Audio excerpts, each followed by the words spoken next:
ഓം നമ ശിവായ. വളരെ കാലത്തിന് ശേഷമാണ് നമ്മൾ കാണുന്നത്. കുറച്ച് തിരക്കിലായിരുന്നു, അതുകൊണ്ട് ഒരുപാട് ആൾക്കാരുടെ ഒരുപാട് സംശയങ്ങൾ ബാക്കി നിൽക്കുന്നുണ്ട്. നമ്മളത് ഓരോന്നോരോന്നായിട്ട് വീഡിയോ ആയിട്ട് ചെയ്യാം. ഇന്ന് വളരെ ഗൗരവമുള്ളൊരു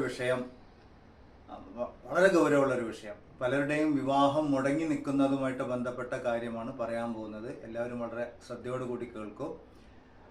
ഇനി ഇങ്ങനെ ഒരു അബദ്ധം വരാൻ പാടില്ല. അതുകൊണ്ടാണ് മിക്കവാറും ആൾക്കാരുടെ ജാതകം എഴുതുന്ന സമയത്ത് ഇന്ന നക്ഷത്രങ്ങൾ ചേരില്ല എന്ന് എഴുതി വെക്കും.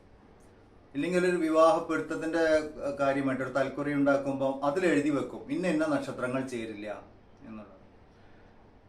അപ്പൊ എന്താ സംഭവിക്കുന്നത് പറഞ്ഞാല്, ചിലപ്പോൾ ഇദ്ദേഹത്തിന് യോജിച്ച നല്ല നല്ല പ്രപ്പോസൽസ് വന്നിട്ടുണ്ടാവും. ആരായാലും, പുരുഷനായാലും സ്ത്രീ ആയാലും നല്ല പ്രപ്പോസൽസ് വന്നിട്ടുണ്ടാവും. എല്ലാം കൊണ്ടും ചേരുന്നുണ്ടാവും. വിദ്യാഭ്യാസം, ജോലി, വീട്ടുകാര്യങ്ങളെല്ലാം ചേരുന്നുണ്ടാവും. പക്ഷെ അപ്പോഴായിരിക്കും ഈ ലിസ്റ്റ് എടുത്ത് വെച്ച് നോക്കുക. അപ്പോൾ അയ്യോ, ഈ നക്ഷത്രം ചേരില്ലല്ലോ, പ്രപ്പോസൽ ക്യാൻസൽ ആയിട്ട് പോകും. ഇങ്ങനെ വിവാഹം മുടങ്ങി നിൽക്കുന്ന ആയിരക്കണക്കിന് ആൾക്കാരുണ്ട്. ഒറ്റ കാര്യമുള്ളൂ, ഒരു ജ്യോത്സ്യർ ചെയ്ത വിഡ്ഢിത്തമാണ് ഇതിന് കാരണം. അല്ലാതെ ആ വ്യക്തിയിൽ വിവാഹത്തിന് തടസ്സം ഉണ്ടായിട്ട് ഒന്നുമല്ല. ഇങ്ങനെ ഒരു നക്ഷത്രത്തിന്റെ ലിസ്റ്റ് എഴുതി വെക്കാൻ പാടില്ല. അങ്ങനെ എഴുതി വെച്ചിട്ടുണ്ടെങ്കിൽ തന്നെ അത് നോക്കാനും പാടില്ല. കാരണം എന്താന്ന് പറഞ്ഞാല്, നക്ഷത്ര പൊരുത്തമല്ല നമ്മുടെ വിവാഹ ജീവിതം തീരുമാനിക്കുന്നത്.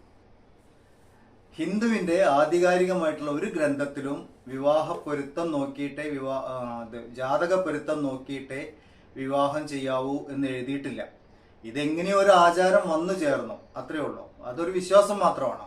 പക്ഷെ അതിൽ അടിയുറച്ച് വിശ്വസിക്കുന്നവർക്ക് അത് ചെയ്യേണ്ടി വരും. കാരണം അവരുടെ വിശ്വാസമാണല്ലോ ഏറ്റവും പ്രധാനം. അത് കാരണം ഇതൊരു വിശ്വാസം മാത്രമാണ് എന്നറിയുന്നവർക്ക് ജാതക പൊരുത്തം നോക്കാതെയും വിവാഹം ചെയ്തു പോവാം. അങ്ങനെ എത്രയോ ആൾക്കാർ, ലക്ഷക്കണക്കിന് ആൾക്കാർ ജാതകം പൊരുത്തം നോക്കാതെ വിവാഹം ചെയ്ത് സുഖമായിട്ട് ജീവിക്കുന്നുണ്ട്. വിവാഹ പൊരുത്തമൊക്കെ നോക്കിയിട്ടു എന്നും കണ്ണീരും കഷ്ടപ്പാടുമായിട്ട് ജീവിക്കുന്ന അങ്ങനെയും ആൾക്കാരുണ്ട്. അപ്പം ഇത് തമ്മിൽ ബന്ധമില്ല. ഈ ജാതക പൊരുത്തവും ജീവിതവും തമ്മിൽ വലിയ ബന്ധമൊന്നുമില്ല എന്ന് നമുക്ക് നമ്മുടെ അനുഭവം പരിശോധിച്ചാൽ തന്നെ അറിയും.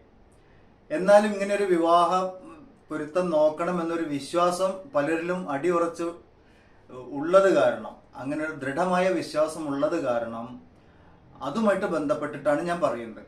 അല്ലാതെ വിവാഹ പൊരുത്തം നോക്കണം എന്നുള്ളത് പറയല്ല. വിവാഹ പൊരുത്തം നോക്കേണ്ട ആവശ്യമില്ല, അതത്ര അനിവാര്യമല്ല എന്ന് ഓർമ്മിപ്പിച്ചുകൊണ്ട് ഞാൻ വിഷയത്തിലേക്ക് വരാം.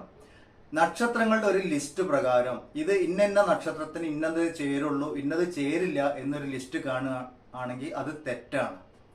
കാരണം നക്ഷത്രങ്ങളുടെ പൊരുത്തപ്രകാരം ചേരാത്ത നക്ഷത്രങ്ങൾ ഉണ്ടെങ്കിൽ പോലും പലപ്പോഴും രണ്ട് ഗ്രഹനിലകളും പരിശോധിക്കുമ്പോൾ അതിനുള്ള പരിഹാരം ആ ഗ്രഹനിലയിൽ ഉണ്ടാവും. അപ്പൊ ആ ഗ്രഹനില പരിശോധിക്കാൻ അറിയാത്തവരാണെങ്കിൽ നക്ഷത്രങ്ങളുടെ ലിസ്റ്റ് മാത്രം നോക്കിയിട്ട് ഈ പ്രപ്പോസൽ ചേരില്ല എന്ന് പറഞ്ഞാൽ ഒരു വിവാഹ ജീവിതത്തിനെയാണ് ബാധിക്കുന്നത്. അങ്ങനെ എത്രയോ ആൾക്കാർ വിവാഹം മുടങ്ങി നിൽക്കുന്നു. അപ്പൊ ഇങ്ങനെ ചെയ്യാൻ പാടില്ല ഒരിക്കലും. അത് ഏതോ ഒരു ജ്യോത്സ്യര് അദ്ദേഹത്തിന്റെ അറിവില്ലായ്മ കാരണം അങ്ങനെ എഴുതി പോകുന്നതാണ്. നക്ഷത്രങ്ങളുടെ ലിസ്റ്റ് മാത്രം നോക്കിയാൽ പോരാ. നക്ഷത്രങ്ങളുടെ ലിസ്റ്റ് പ്രകാരം ഏതെങ്കിലും നക്ഷത്രം ചേരാത്തതുണ്ടെങ്കിൽ അതിനുള്ള പരിഹാരം ഗ്രഹനിലയിലുണ്ടോ എന്ന് നോക്കണം. മിക്കവാറും ഗ്രഹനിലയിൽ ആ പരിഹാരം ഉണ്ടാവും. പക്ഷെ നമ്മൾ ഈ ഒരു നക്ഷത്രം ചേരില്ല എന്നൊരു ലിസ്റ്റ് പ്രകാരം മാറ്റി വെച്ചത് കാരണം പരിഹാരമുണ്ടോ എന്ന് നോക്കാൻ പോവില്ല. അവിടെയാണ് നമ്മുടെ പ്രശ്നം. ഒരു നല്ല ജീവിതം വരേണ്ടത് ഒരു ജ്യോത്സ്യരുടെ അറിവില്ലായ്മ കാരണം മുടങ്ങിപ്പോകുന്ന, ആ ജീവിതം തന്നെ തകർന്നു പോകുന്ന ഒരു സ്ഥിതിയാണ്. അപ്പൊ ഇത് പ്രത്യേകിച്ച് ശ്രദ്ധിക്കുക. പ്രത്യേകിച്ചും പാരന്റ്സ് ഇത് വളരെ കൂടുതൽ ശ്രദ്ധിക്കണം. ഒന്നാമത്തെ പോയിന്റ്, വിവാഹ പൊരുത്തം നോക്കുക എന്നുള്ളത് അനിവാര്യമല്ല, അതൊരു വിശ്വാസം മാത്രമാണ്. വിവാഹ പൊരുത്തം നോക്കുന്നുണ്ടെങ്കിൽ ഇന്ന നക്ഷത്രങ്ങൾ ചേരും, ഇന്നത് ചേരില്ല എന്നൊരു റെഡി റെക്കണർ ഇപ്പൊ മിക്കവാറും പഞ്ചാംഗത്തിലൊക്കെ കാണും. അത് നോക്കിയിട്ട് തീരുമാനങ്ങൾ എടുക്കാതിരിക്കുക. കാരണം ചേരാത്ത നക്ഷത്രങ്ങളാണെങ്കിലും പലപ്പോഴും ഗ്രഹനിലകൾ തമ്മിൽ ചേർത്ത് നോക്കുമ്പോൾ, പാപസാമ്യം പരിശോധിക്കുമ്പോൾ ഗ്രഹനിലകൾ തമ്മിൽ ചേർത്ത് നോക്കുക. അതിൽ ഈ നക്ഷത്രം ചേരാത്തതിനുള്ള പരിഹാരം ഉണ്ടാവും. അത് ഈ വിഷയവുമായിട്ട് അറിയുന്ന ജ്യോത്സ്യർക്ക് അത് കണ്ടെത്തിയിട്ട് പറയാൻ സാധിക്കും ഇതിൽ പരിഹാരമുണ്ട്. അല്ലെങ്കിൽ ചെറിയ വിധത്തിലുള്ള പൂജ, ജപം, ധ്യാനം മുതലായ പരിഹാരങ്ങൾ നിർദ്ദേശിക്കാൻ സാധിക്കും.